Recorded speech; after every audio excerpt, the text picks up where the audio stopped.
Olá, queridos irmãos, queridas irmãs. Iniciamos mais um Espiritismo e Educação, que vai ao ar toda segunda-feira, 8h30 da noite, pela Web Rádio Estação da Luz. E já vamos deixar aqui o nosso abraço para Rosane Ribeiro e para a nossa Ivonete Melo.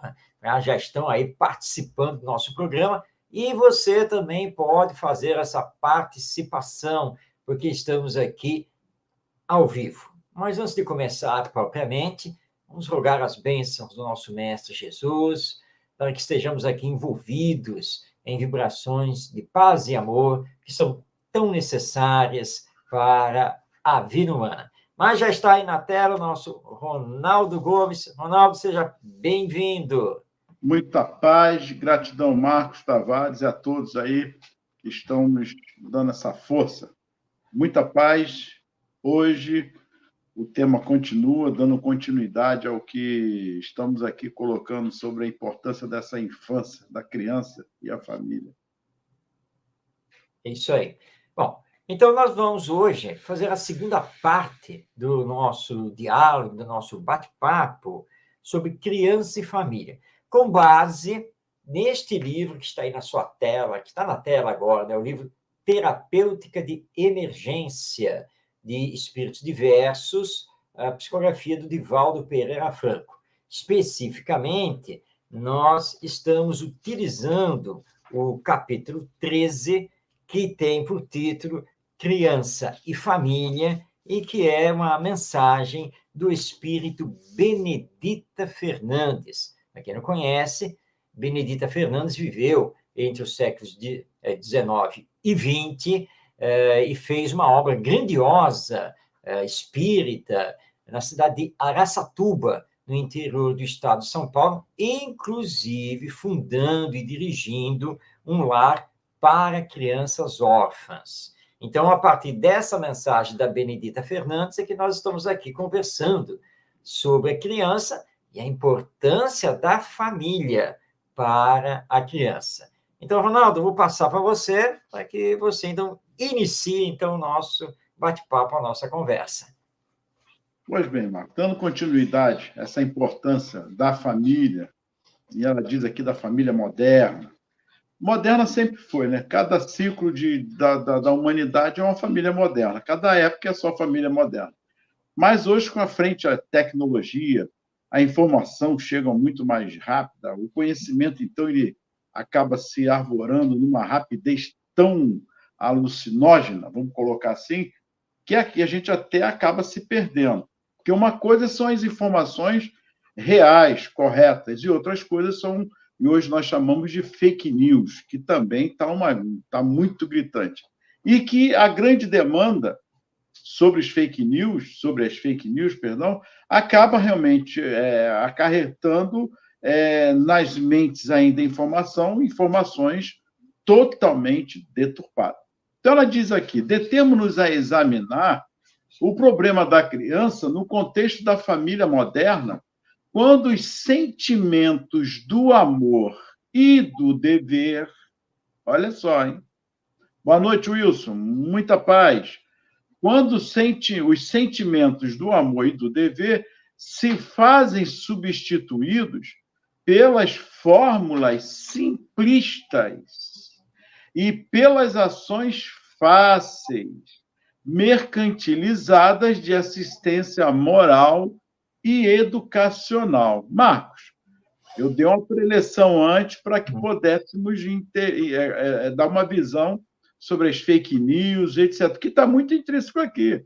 É também por aí, ou não tem nada a ver as informações frente às tecnologias, a ausência dos pais, ou a negligência, ou, por que não dizer, a falta dos limites também? Tudo isso está dentro, né, Ronaldo, do que a Benedita Fernandes está nos colocando aqui, que é quando nós substituímos o amor e o dever, como ela coloca aqui, nós substituímos por ações fáceis. A ação fácil, por exemplo, hoje em dia, é dar o celular para o seu filho. É uma ação fácil, tá? Com acesso à internet, tá? A criança vai ficar lá, vai acessar YouTube, não sei o quê, e assim por diante, e deixa ela se esbaldar ali, os games, né, os jogos.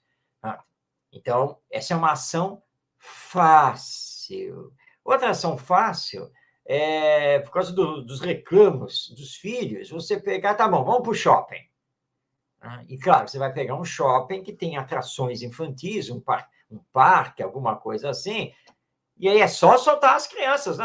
Solta as crianças lá e pronto. E você fica num bem bom sentado lá, e aí compra um sorvete e tal, não sei o quê.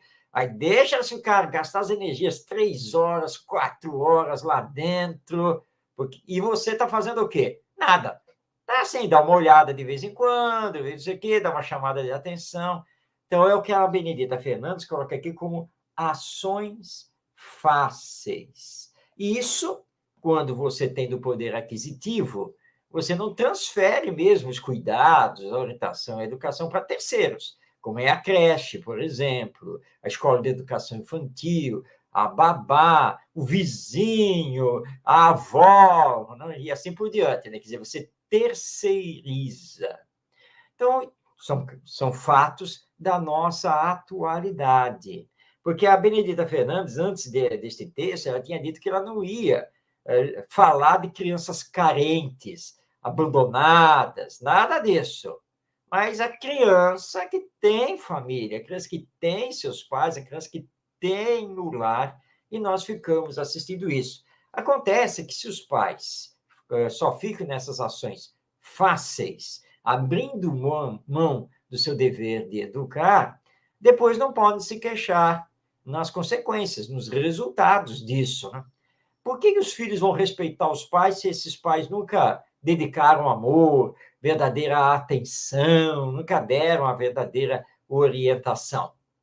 E é o seguinte, como aliás nos diz o Rossando Klinger, esse nosso querido companheiro do movimento espírita, escritor e psicólogo, quando você perceber alguma coisa, quando você encontrar alguma coisa, normalmente já é tarde. Porque essa coisa já está instalada lá com seu filho ou com sua filha, e aí tudo fica mais difícil. Então, a Benedita está nos chamando a atenção. Cuidado! E as fake news, né, as falsas notícias, as falsas informações estão por aí. E se os filhos estão soltos na internet e assim por diante, eles podem pegar falsidades por verdades. Podem pegar orientações que não são boas para a formação do caráter. Então, os pais precisam ficar muito atentos e não podem largar a educação dos filhos desse jeito. É o que ela coloca aqui, você observou bem, tornando-se vítima insensivelmente do processo tecnológico avançado, o homem vem cedendo aos automatismos que o vencem, em detrimento das realizações com que se felicitaria, não se permitisse exageros na pauta das ambições do ganho e do gozo. Olha que interessante. E aí, Marcos, me fez reportar aqui a questão do Livro dos Espíritos, em que Kardec, na Liberdade Natural, da pergunta 825 a 828A. Mas o que me chama a atenção é em todos os aspectos. Mas aqui, na 827, ele diz assim: a obrigação de respeitar os direitos alheios tira ao homem o direito de ser senhor de si? Aí eu não vou falar a resposta agora. Marcos, por que eu me lembrei dessa pergunta? Porque tem tudo a ver. A nossa acomodação, às vezes, era não, a obrigação de respeitar os direitos dos outros vai me tirar o meu, né, o meu direito de ser senhor de si mesmo. É o que muitas vezes se vê na educação das crianças. Olha só. O não, só o não, você vai criar. Sim. Mas o que é o não? O que é o sim? Como é que educação, de fato, eu estou dando essa observação das nossas opiniões, dessa liberação? Eu estou tirando o quê do meu direito ou da criança Não, ela vai ficar com traumas, Marcos, porque é complicado, deixa ela, são fases. E essa fase não passa. Eu não vou ler a resposta agora. Mas e aí, Marcos? Ou não tem nada a ver a pergunta, de repente eu tô aqui viajando na maionese. Não, vamos dar um exemplo bem prático. Né? O filho chegou da escola. E tem sorvete? Tem. Eu quero sorvete. Não.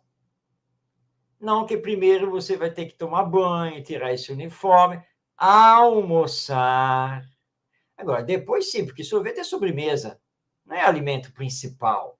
Mas eu quero agora. Mas eu já falei que não. E você vai ter que aprender isso, tá? Depois de se alimentar, depois de almoçar, aí sim pode escolher o sorvete como uma sobremesa. Não tem problema, tá? Mas agora, não. Aí vem cá, você já lavou as mãos? Já tirou o uniforme? Já foi para o banho? Não, nem fez nada disso. E já quer sorvete? Não é assim. Tá? E nem adianta reclamar. Não. Talvez você vai criar trauma no seu filho. Não, não é nada disso.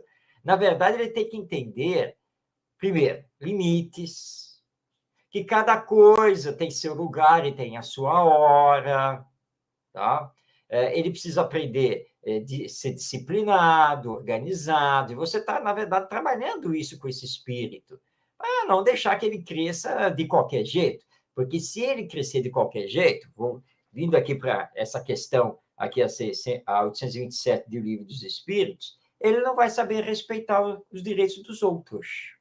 Mas aí, Ronaldo, basta nós trabalharmos aquele ensino de Jesus, que todos nós, aliás, estamos precisando trabalhar bastante. Não é só com as crianças, não. Que ensino é esse? Que só devemos fazer aos outros o que gostaríamos que os outros nos fizessem. Ora, por que eu preciso respeitar os direitos do outro? Porque eu gostaria que ele respeitasse os meus direitos. É simples assim. Tá? Então, vamos dar outro exemplo. Tá? O pai com o filho. Tá? Desembarca aí na rodoviária ou no aeroporto, está chegando e tal. Aí ele olha assim, vê que tem uma fila lá para pegar o táxi, ele vai, dá licença, vai, fura a fila, não, eu estou com pressa, tal, vai lá, não, e passa na frente de todo mundo, mesmo com gente reclamando. Vamos, aquele senhor lá com a criança passou na nossa frente? Como é que pode? Assim, mas eu estou com pressa. Mas olha só, você gostaria que você estando na fila, que alguém chegasse sem nenhuma cerimônia, sem perguntar nada, nem pedir licença, passasse por você, pegasse o seu lugar e fosse embora no táxi que seria seu? Não, você não vai gostar, né? Na verdade, aí é você que vai falar, onde já se viu? Como pode uma coisa dessas? Foi furando a fila sem mais nem menos. Não pode. Né? Então, faça aos outros somente o que você gostaria que os outros lhe fizessem, e aí todo mundo vai aprender a respeitar os direitos dos outros. E não vai ter problema. Eu que dirijo, Marco, às vezes pegamos estrada, você viu muito isso quando nós viajamos. Às vezes tem um engarrafamento, vai o fluxo normal andando e tal, mas não, tem sempre aqueles que quer levar vantagem de tudo. Aí vai pelo acostamento e sai cortando e pronto, que a pista é só dele. Aí chega lá na frente, o que acontece? Ele tem que entrar para a esquerda, ou ele vai cortando pela direita, enfim. Aí começa o quê? O engarrafamento. Se todo mundo respeitar e seguir, vai fluindo, vai andar um pouco mais lento, no entanto, mas vai seguindo, vai respeitando. Mas não, eles querem cortar pelo acostamento. Aí toma multa. Mas foi injusto. Como é que eu estava aqui parado? Aí quando não vem a ambulância, aí você abre caminho, vem aqueles espertos, vão atrás da ambulância cortando, porque esses são os espertos. Quer dizer, não respeitam, não há o respeito. Mas esses mesmos exigem serem respeitados. É um contrassenso muito grande. Marcos, e aí ele continua aqui, vou ler agora a resposta. Então, a obrigação de respeitar os direitos alheios tira ao homem o direito de ser senhor de si? Resposta dos espíritos. Absolutamente. Pois esse é o direito que lhe vem da natureza.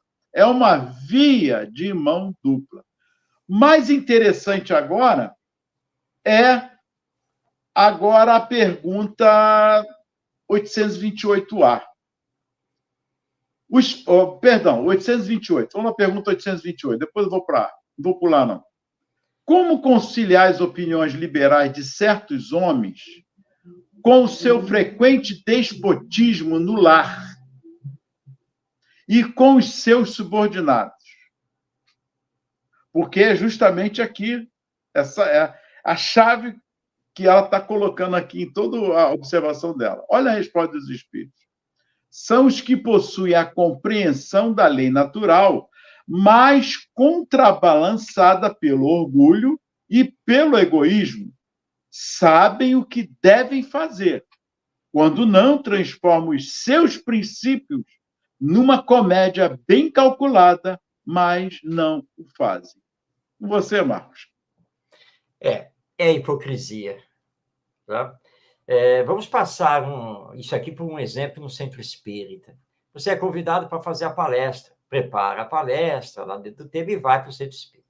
E chega lá, abraça, confraterniza e faz uma palestra maravilhosa sobre os direitos, sobre fazer ao outro somente que queira que o outro lhe faça. Aí você faz a palestra à luz da doutrina espírita, com conceitos muito bons exemplos. Termina a palestra, pacientemente você ainda atende as pessoas que vêm conversar com você, aí você se despede e vai para casa.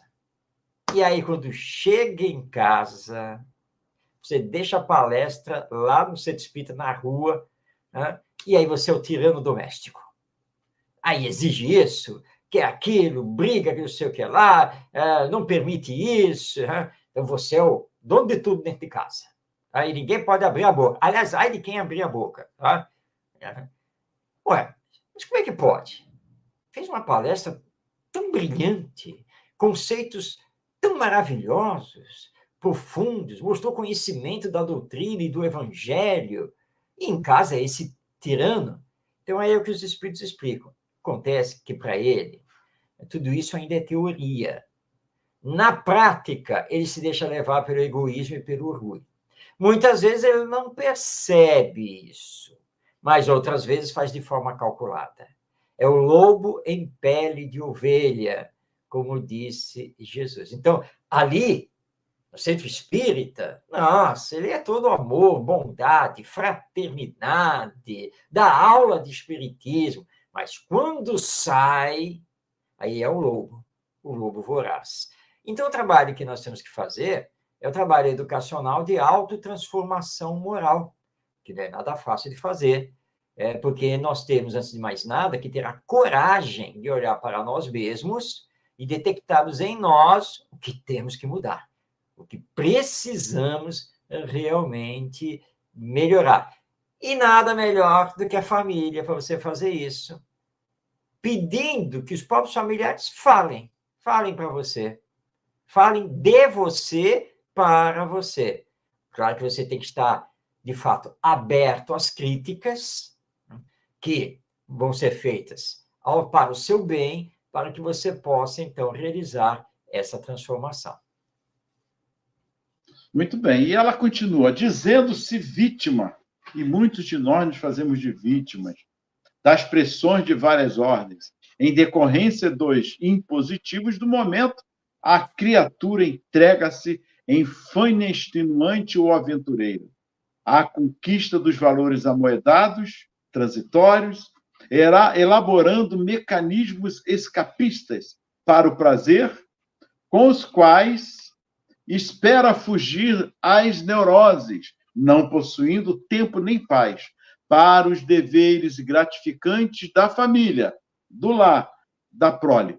Porque ela faz uma observação aqui, é muito profunda, Marcos, porque nós, às vezes, não nos damos conta dessa responsabilidade da educação dessa diretiva. E nós falamos muitas vezes aqui dos nossos pais, culturas, épocas diferentes, é claro, e também tiveram a sua infância, e eu gostaria que você lembrasse isso, mas que a educação como base de uma sociedade, não importa diferenças ou épocas que venhamos a ter. Até porque Jesus deu um exemplo disso. É o ser mais perfeito, pergunta 625, que ele tem como guia e modelo para que nós possamos seguir. E está aqui um exemplo. Então, não importa essa diferenciação de tempos, de ciclos e algumas coisas que nós possamos aqui até criar uma desculpa. Mas a educação na base ela é uma só, ela não tem uma divergência para isso. Educação do amor, educação da diferença, educação de respeito, não é isso? O ir e vir do outro, o direito e os deveres. Então, a educação em si, ela não vai se diferenciar por conta de diferença de idade, de épocas do meu pai ou do seu pai, ou dos pais que o educaram. Vai, sim, influenciar a maneira, a aplicação, a conduta em que está sendo levada essa educação. A Benedita Fernandes nos faz um alerta aqui muito importante, porque muitos pais se deixam levar por essa tecnologia toda que nós temos, a vida corrida, profissional, uma série de coisas hoje em dia, e não tem tempo. Não tem tempo para a família, não tem tempo para o lar, não tem tempo para a convivência com os filhos. Mas, na verdade, o tempo existe. A questão é como... Me permite, Marcos, você dá aquele... Lembra lá na livraria, quando nós tínhamos? Você podia dar aquela observação que ela foi conversar comigo, ela não havia tempo para o filho. Lembra disso? Eu acho que é o momento. Lembro, sem dúvida. Então, o tempo e as prioridades dentro do tempo somos nós que fazemos. Então, tem que pensar nisso. Então, você lembrou aí, Ronaldo, um exemplo prático, muito bom. Para quem não conhece, eu e o Ronaldo, tempos atrás, nós fomos donos de uma livraria espírita, e um certo dia que estava eu e o Ronaldo na livraria, e uma senhora, elegantemente vestida, ela entrou, e foi até o Ronaldo e acabou puxando conversa com o Ronaldo, que ela disse que ela precisava de alguma orientação, e o Ronaldo começou a conversar com ela. Resumindo a história, o problema dela era o filho, que devia ter mais ou menos com uns 8 anos de idade, e ela informando que o garoto só dava problema para ela e para o pai, que já tinha trocado de escola, que já tinha ido para psicólogo, para psicopedagogo, que não sei o quê, que daqui a pouco já estava a ponto de querer levar para psiquiatra, porque o garoto não era fácil, só dava problema, e que haviam dito a ela que ela precisava dar um pouco mais de atenção a ele. Mas como ela ia fazer isso, o pai, se eles trabalhavam o dia todo fora, e inclusive o sábado, por causa do ramo de trabalho deles, e não sei o que lá. Aí, quando ela deu a deixa, aí o Ronaldo, que estava no atendimento, disse, estou falando do seu filho, certo? E eu estou vendo que a senhora, e aqui é um elogio, né? A senhora está elegantemente vestida, naturalmente por causa da sua profissão. Mas isso quer dizer que a senhora tem tempo para ir no shopping, escolher as roupas, tem tempo para passar algumas horas por semana no cabeleireiro, certo? Ajeitar o cabelo, fazer maquiagem, essa coisa toda, certo? Estou vendo aí que a senhora fuma, quer dizer que a senhora tem tempo para saborear o cigarro, etc, etc. Mas essas coisas não são seu filho. Por que a senhora está aqui conversando comigo? Do seu filho, um ser humano. Sabe, muitas vezes, não estamos fazendo aqui diagnóstico, mas muitas vezes, tudo isso que está acontecendo, dele ser difícil, problemático, etc., pode ser apenas grito de socorro. Diz assim, mãe, pai, vocês nunca estão aqui. Vocês nunca estão presentes, nunca olham para mim, nunca tem tempo para mim. Aí vem aquela outra história, né, que está na internet, né, que a filha chegou para o pai e falou, ô pai, quanto o senhor ganha por hora? Por hora? Não, eu tenho meu salário por mês. Tá, mas quanto dá por hora? Aí ele fez a conta, dá tanto por hora. Eu ganho tanto por hora. Ah, então tá bom. Então, vou te dar aqui. Aí deu as moedas para ele, né, que era o valor, né? Porque, para que isso, filha? Eu estou pagando para o senhor ficar 1 hora comigo. né? Ou aquela outra história, né? Que o garoto, qual é o seu maior sonho, meu filho? Ah, eu quero ser uma TV. Mas isso é uma TV? Por que você quer ser uma TV? Porque a TV todo mundo presta atenção. Todo mundo fica um tempão olhando para a TV. Então, eu quero ser uma TV, para prestarem atenção em mim, né? Para olharem para mim. Essas histórias são para que os pais e os responsáveis em geral possam refletir seriamente. A Benedita Fernandes está nos chamando a atenção aqui no seu texto. Né? Cuidado com os mecanismos escapistas para o prazer.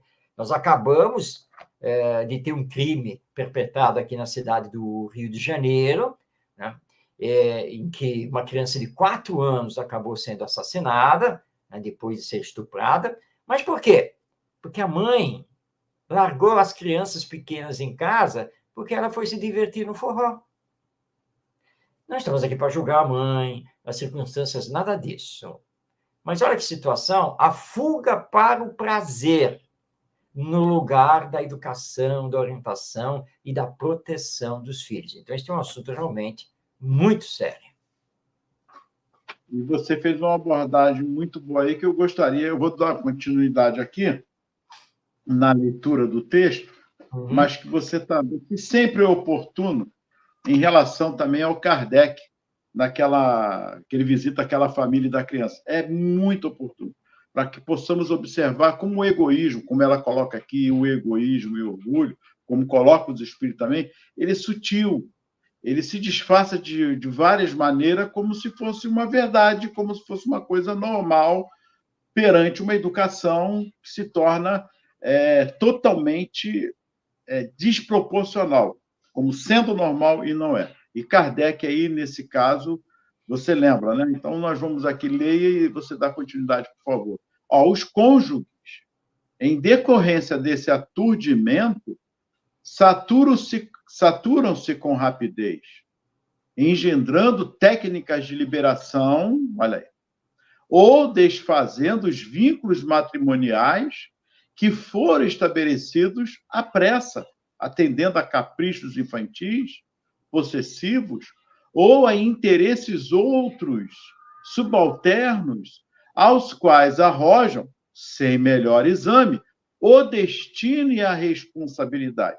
Esse ponto de Kardec, esse exemplo, e Kardec depois faz a observação que você vai colocar, mostra justamente isso, que o egoísmo e o orgulho ele se disfarça como uma verdade, às vezes, de colocações dentro de um processo educacional, como se fosse a coisa mais certa, e não é. E aí que nós vamos ver à frente, quando adulto, as ações e as condutas não condizentes com o processo de verdadeiro humanos, de caráter e de sua formação. O exemplo que você está lembrando, que está em Allan Kardec, é muito significativo, porque Kardec publicou na Revista Espírita de 1864 o texto Primeiras Lições de Moral na Infância. Aí você pensa que vai ler um texto teórico, né? O educador falando sobre isso. Mas ele inicia o texto contando uma história acontecida com ele e sua esposa, a Amélie Baudet. Eles tinham ido visitar um casal amigo.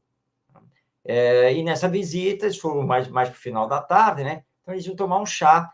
E esse casal amigo tinha um filho, um garoto de aproximadamente seus 8 anos de idade, segundo o que diz Allan Kardec.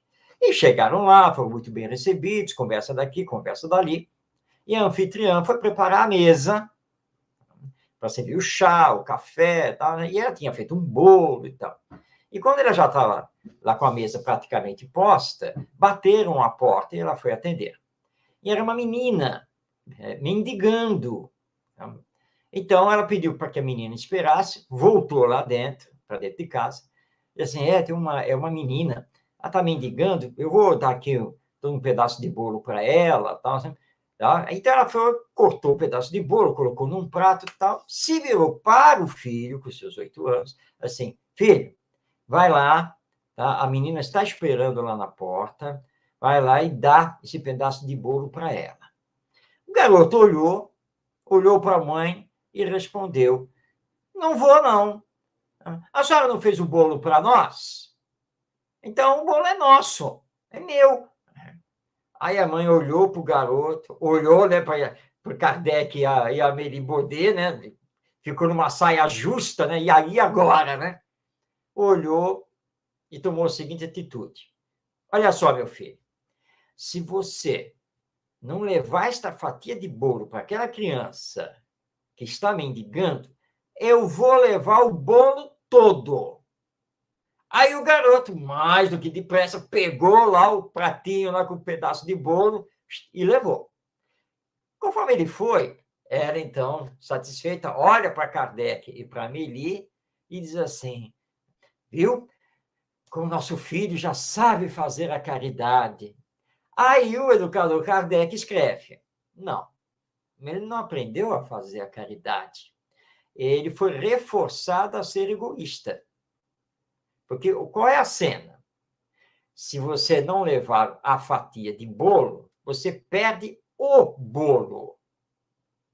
O bolo todo vai para aquela criança. Ora, ele mais do que pressa, mais do que depressa fez o cálculo. Opa, é melhor perder uma fatia do que perder o bolo inteiro.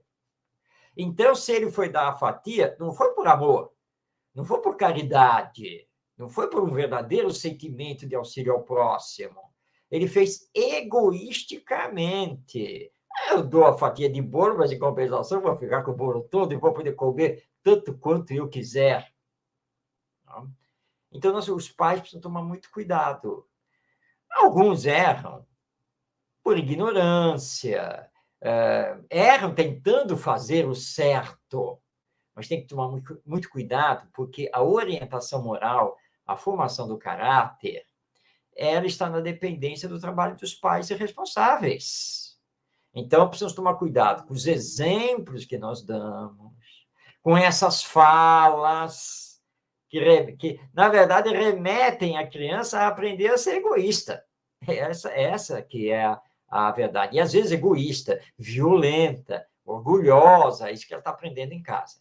Então, procurem depois na Revista Espírita de 1864, é um texto primoroso de Allan Kardec, Primeiras Lições de Moral na Infância, onde ele dá esse exemplo.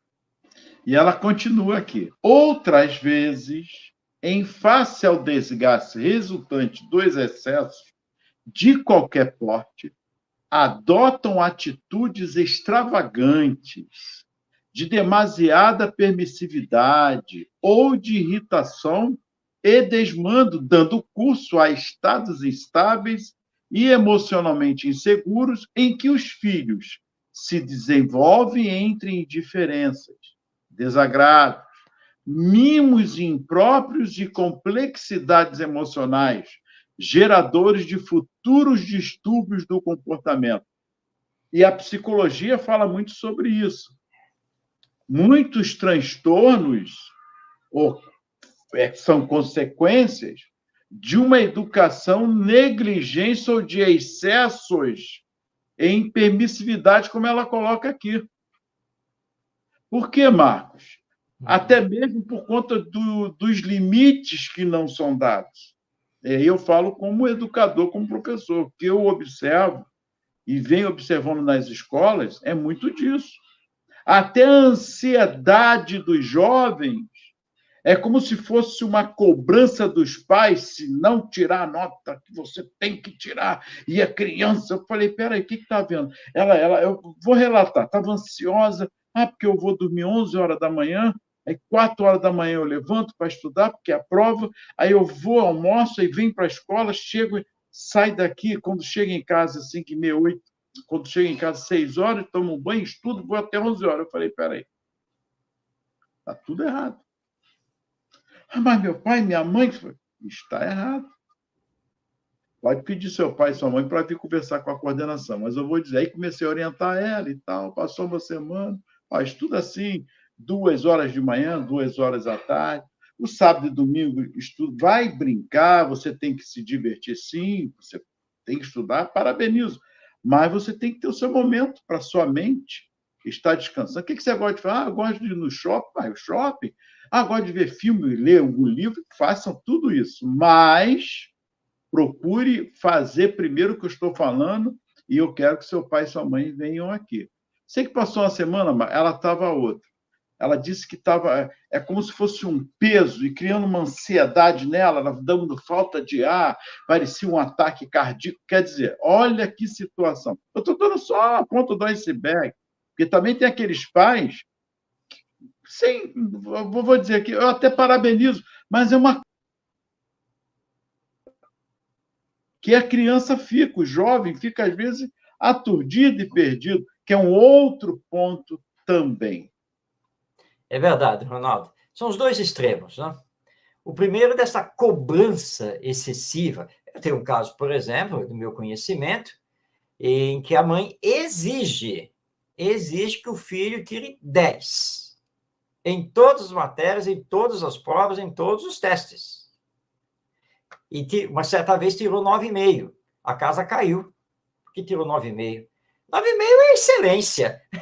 Não precisa cobrar mais nada. Não, mas ela exige 10. Essa cobrança abusiva, ela pode ter como consequências transtornos emocionais, psicológicos. Tem que tomar cuidado.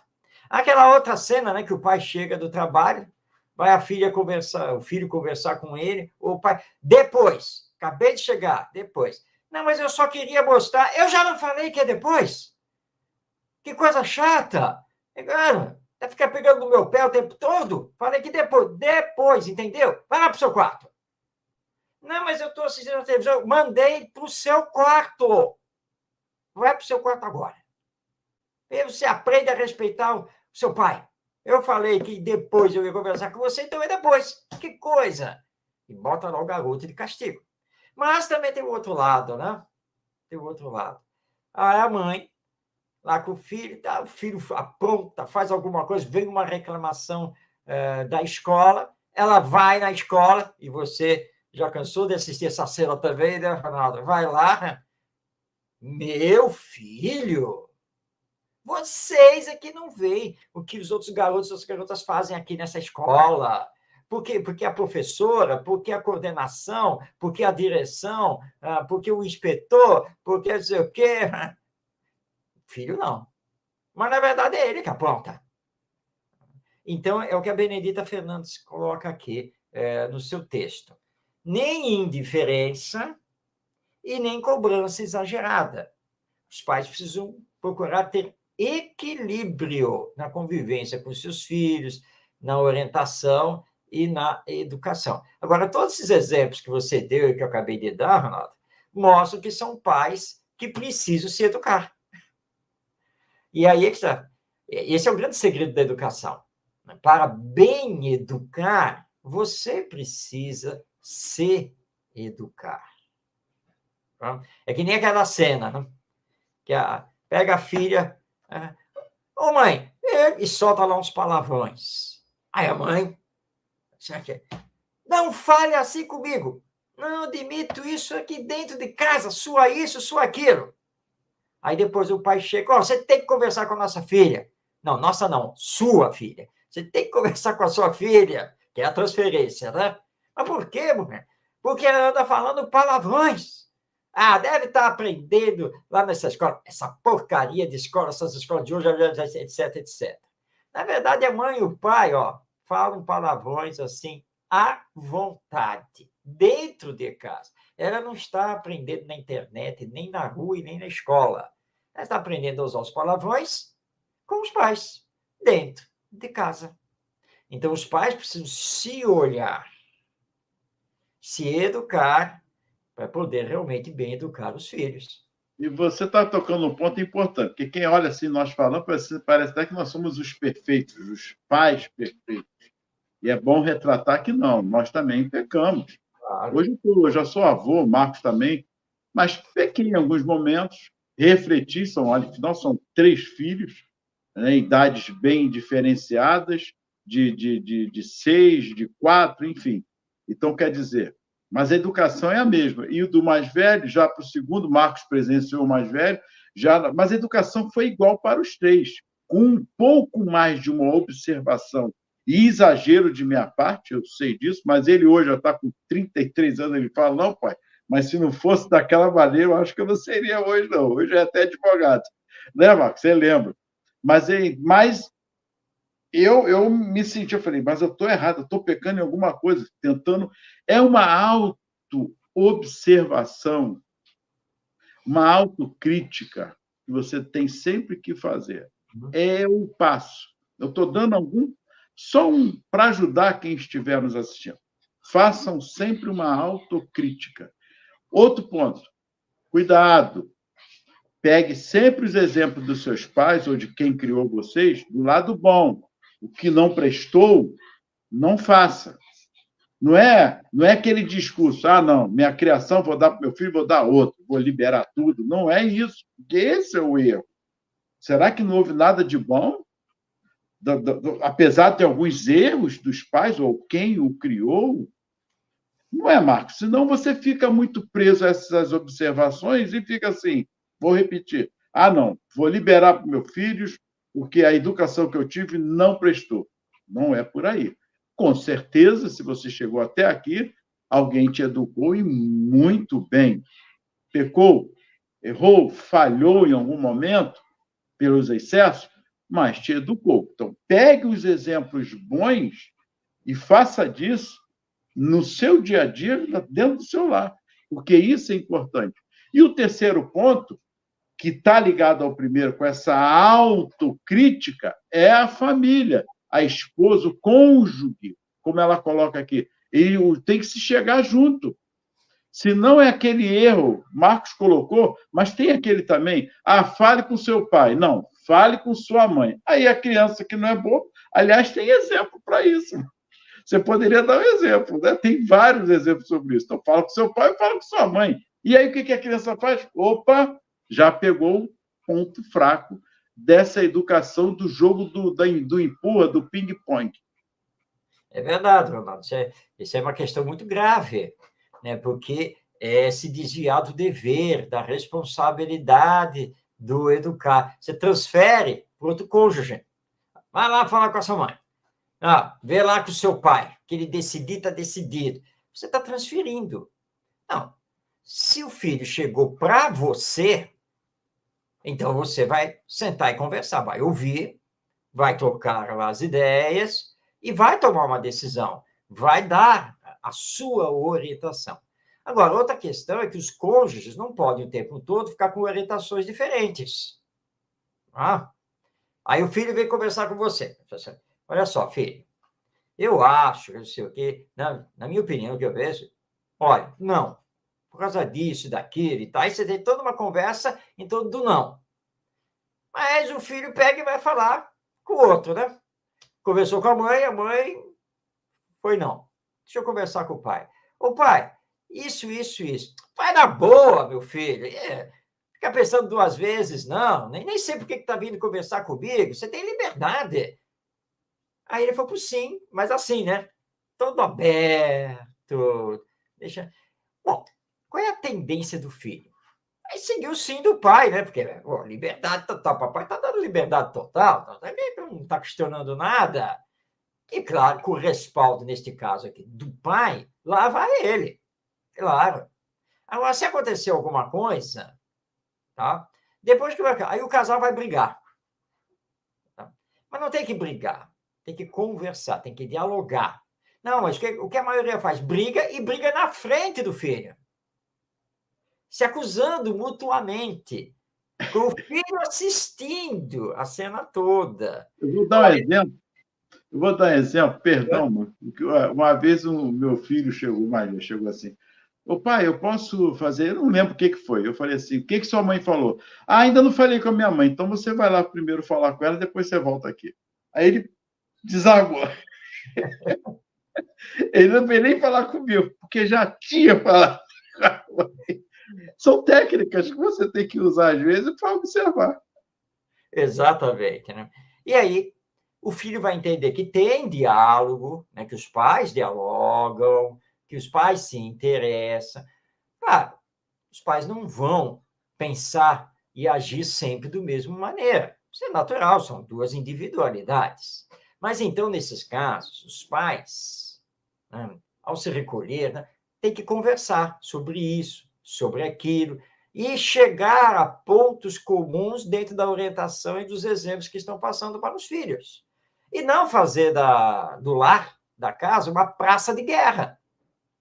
Ah, também eu já falei para você, você ficar liberando tudo aí, não sei o quê, mas você também é uma controladora, não deixa os garotos fazerem nada, e ficam brigando dentro de casa na frente dos próprios filhos. Claro que isso vai gerar desequilíbrio neles. Eles é que vão se sentir desequilibrados, mal amados, mal orientados. E quando você não consegue encontrar o diálogo e a orientação em casa, você vai procurar fora. E hoje, com essa facilidade da internet, olha o problema aí instalado. Então, que os pais meditem bastante a esse respeito. Como diz a Benedita Fernandes, né? Muitos estados instáveis e emocionalmente inseguros em que os filhos se desenvolvem são por culpa exclusiva dos próprios pais irresponsáveis. E aí tem um aspecto espiritual. Ah. Nós já comentamos aqui. O que é o espiritual? Não é obsessores, não, pelo amor de Deus, esqueçam isso. Problemas que os próprios espíritos já trazem para o desenvolvimento e evolução que ele traz dos problemas, para, no decorrer daquela educação, ajudarem a eles nesse desenvolvimento promissor, e que muitas vezes acaba, mais uma vez, sendo promíscuo. Olha, o promissor para promíscuo. Como ela coloca aqui, nós acabamos por nos perdermos nesse processo da educação. E ela fala aqui, quando afloram os problemas, na difícil convivência doméstica, recorre apressadamente às soluções de psicólogos ou psicanalistas. Quem escuta ela falar aqui pensa que ela está sendo contra. Não é isso. Observe o que ela está falando. Ou educadores, talvez sem vivências dessas dificuldades, honestamente interessados, é certo, que deverão realizar em breves horas, adrede marcadas, o que se malbaratou nos desmorados dias da convivência familiar. Aí tem que ter soluções. As soluções que os profissionais da área terão que resolver. E, às vezes, esses profissionais, às vezes não, bom, eu estou falando como psicopedagogo, para quem não sabe, você tem que chamar os pais, que você percebe que o problema da criança, que está se agravando, está lá dentro. E que os pais não querem colocar a verdade, porque eles acabam jogando a culpa, um para o outro. E a criança, como nós chamamos, não é, Marco? Vira o ping-pong nesse. A vítima toda é a criança, na verdade, ali, nesse emaranhado de ping-pong. Que a problemática familiar, não há psicólogo, psicanalista, psiquiatra, fonoaudiólogo, enfim, que vá resolver uma situação, como ela coloca aqui, que malbaratou nos desmorados dias da convivência familiar. Aí, 2 horas, 1 hora que fique, os profissionais, é a solução, vai ajudar, vai amenizar, vai tentar voltar a um ponto de equilíbrio, mas se a base, que é a família, está desequilibrada, se torna um trabalho árduo e difícil para esses profissionais. Com certeza, Ronaldo. Porque o que acontece? A causa ou as causas do desequilíbrio da criança vão continuar. Porque o profissional, o educador externo, não conseguindo trazer a própria família, né? Neste caso os pais e ou responsáveis, não adianta apenas tratar a criança. Porque a causa do seu desequilíbrio emocional, psicológico, está nos pais. Então, mas se os pais são refratários, não há psicólogo, psicanalista, psiquiatra, neuro, fono, etc., que vá dar jeito. Não há escola que consiga dar jeito, porque muitos pais acusam as escolas, né? Então fica trocando a criança de escola. Não, porque o problema são os próprios pais. O problema é o próprio ambiente doméstico, totalmente desequilibrado, com energias psíquicas que desequilibram os seus componentes. E aí você lembrou a área espiritual, porque isso atrai para o ambiente do lar espíritos inferiores, que vão se comprazer nessa perturbação toda. Então, tudo bem, levar para o apoio de um profissional, né? Levar seu filho ao apoio, sim, nós não estamos dizendo que não, nem a Benedita Fernandes está dizendo que não. Eles são muito importantes, e muitas vezes nós precisamos do apoio dos profissionais. Ó. Mas os pais e responsáveis têm que estar dispostos também a receber esse apoio, essa orientação. Como eu lembro aqui o caso daquele psicólogo, que era um companheiro espírita, né? Que depois que atendeu tudo, chamou os pais e a mãe lá. Muito bem, qual é a medicação e o tratamento para o meu filho? Falei, nenhuma medicação e nenhum tratamento. Como assim? O senhor não é o especialista? Sou. E justamente eu diagnostiquei e cheguei à conclusão que o seu filho não tem nenhum problema, mas a senhora está precisando de tratamento. E ela levou um choque, né? E não quis aceitar. Como? Quer dizer que o meu filho é que tem problemas? E o senhor está dizendo que eu é que sou culpado pelos problemas dele? Eu vou procurar outro profissional, não sei o que, não sei o que lá. Infelizmente, ela rejeitou. Mas, na maioria dos casos, o problema não está no espírito reencarnado, que agora é o seu filho ou sua filha. O problema está em você. É você que leva ao desequilíbrio o lar e, portanto, os habitantes desse lar. E as crianças são muito influenciáveis e se desequilibram com facilidade. Então, vamos reforçar aqui, Ronaldo. Pais irresponsáveis, olhem para si mesmos. O que vocês estão fazendo? E tem uma perguntinha, para fecharmos aqui, irmos para o fechamento do programa, tem uma perguntinha que é muito importante, que os pais têm que, na hora que estão lidando com os filhos, bater uma dúvida, ou se o filho lhe critica, lhe chama a atenção, pergunte-se, no meu lugar, o que Jesus faria? É o norte, né? Para tentar educar melhor. E aí vem a pergunta 828A, para que possamos dar esse desfecho aqui, e semana que vem nós vamos continuar e terminando com esse processo. Vamos lá. 828A. Os princípios que professaram nesta vida, leis serão levados em conta na outra? 828A. Resposta dos espíritos. Quanto mais inteligência tenha o homem para compreender um princípio, menos excusável será de não aplicar a si mesmo. Na verdade, vos digo que o homem simples, mais sincero, está mais adiantado no caminho de Deus do que aquele que aparenta o que não é, e que o Marco já deu um exemplo aí. Então, a aplicação é em nós mesmos.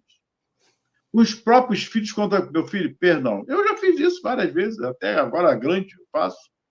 Estou nervoso, solto os bichos, não sei o quê, daqui a pouco, pô, desculpa, não, pai, mas você estava certo, não, você errou e tal, mas você estava certo, eu entendi. Olha aí, a terapia familiar é isso. Por que não vai reconhecer? Eu posso estar certo, mas errei no excesso. Uma coisa é uma coisa, outra coisa é outra coisa. É essa observação da humildade que começa consigo mesmo para dentro do lar. Então, nós achamos que é lá fora, como você falou, do centro fez lá dentro de casa, é o carrasco.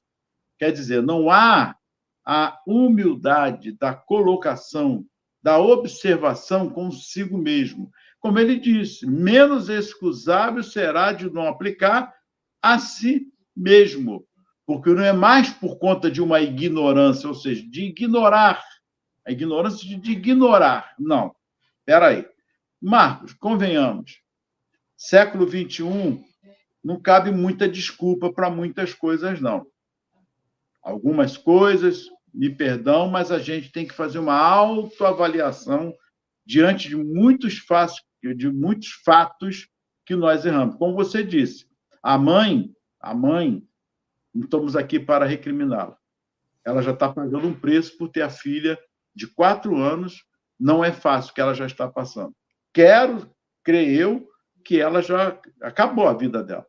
Ela sabe o erro que cometeu. Por isso mesmo, a própria consciência, a própria ação dela, que poderia até acontecer dela estar ou não, mas a ausência contribuiu, de fato, para que isso ocorresse. E, com certeza, ela já está sofrendo, e muito, e merece toda a nossa prece para ela também, para essa criança, prece, e para o rapaz também, que acabou fazendo esse delito. É isso aí, Ronaldo. Bem, nosso relógio está mostrando aqui que estamos no final desta edição do programa e acredito que vamos deixar no ar uma reflexão muito importante. Antes das nossas despedidas, então, lembrando que estamos acompanhando o livro Terapêutica de Emergência, psicografia do Divaldo Franco, a mensagem do capítulo 13, que é assinada pelo espírito Benedita Fernandes sobre criança e família. Jonete, a nossa gratidão por você estar aqui também nos acompanhando, isso é muito importante. Ronaldo, vamos às despedidas, então. Sim, tem aí a Rosane também, agradecer a Rosane, o Wilson, que está aí também, gratidão a todos pelo carinho.